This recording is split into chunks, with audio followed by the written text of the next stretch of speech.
ne duhet t'i kemi në konsiderat dhe duhet t'i kemi parasysh ato dëshirat dhe nevojat njerëzore, që janë pjesë e natyrshme e njeriut, janë pjesë origjinale e tij. Mos menaxhimi dhe mos përgjigjja adekuate me maturi përballë dhe karshi këtyre nevojave, këtyre dëshirave, këtyre ndjenjave, atëherë mund të prodhohet një farë lloj destabiliteti. Po flasim gjithmonë në aspektin psiqik. Do thotë, për ne është më rëndësi të kemi stabilitet psiqik.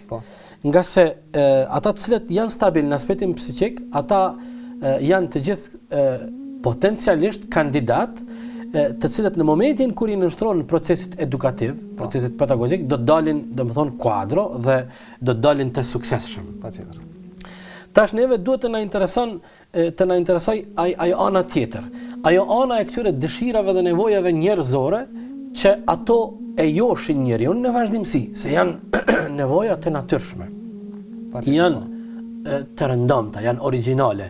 Mirë, po sikur e thatë në pjesën e dytë të pyetjes tuaj, nëse ne nuk ju përgjigjemi me maturi, nëse nuk e kemi një ekuilibër të baraspeshuar dhe bim ndikimin e atyre kërkesave, dhe ato kërkesat nuk përfundojnë asnjëherë, ato kërkesat nuk dinë të ngopen dhe nuk kanë limit asnjëherë, atëherë këtu është ai rreziku i lajthitjes, i degenerimit.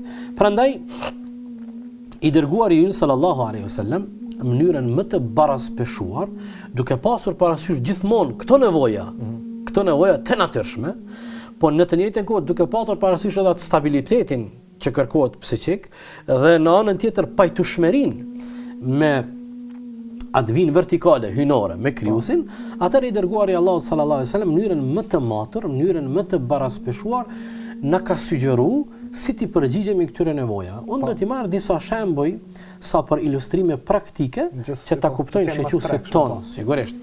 Për shembull, pardon nga ju dhe shoqësit tuaj të nderuar, prej atyre nevojave të natyrshme njerëzore është ajo nevoja që çdo njeri, qoftë mashkull apo femër, i moshritur, i pjekur, i maturuar, e ndjen nevojën në aspektin seksual, në aspektin e asaj jetës intime.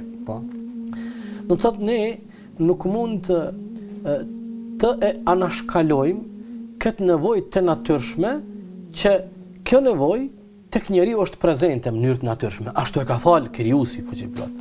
Prandaj pejgamberi alayhis salatu wassalam, në veçanti të rit dhe të rejat, ju drejtoi atyre duke u thënë: o ju të ri, o ju rini, do thotë të dy gjinive.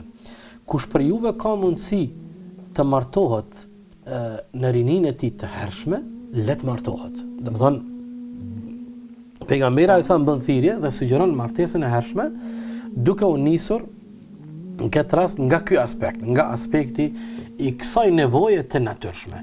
Po nuk është vetëm ky motivi për cilin njeriu martohet. Mirë, po ne tani e kemi këtu fokusin. E tutje, thot pejgamberi sa, e nëse ndokush për juve nuk ka mundësit nuk i ka për mu martu, dëshira është për mu martu, mirë po mundësit nuk lejojnë, atëherë pejgamberi alayhis salam thot: unë ju porositi o ju rini që ju të agjeroni, nga se agjerimi do të jetë ndihmes për ju. Do thotë ndihman e një të ri i cili është në vrullin e epshit të tij, dhe agjerimi e ndihman është një mekanizëm stabilizues i cili në momentet krizave i te kalon ato kriza me lehtë. Do thotë, ne vëna interesant ky aspekti që pejgamberi alayhis salatu wasalam na sugjeron që të kemi kujdes përballë këtyre kërkesave apo këtyre dëshirave të natyrshme.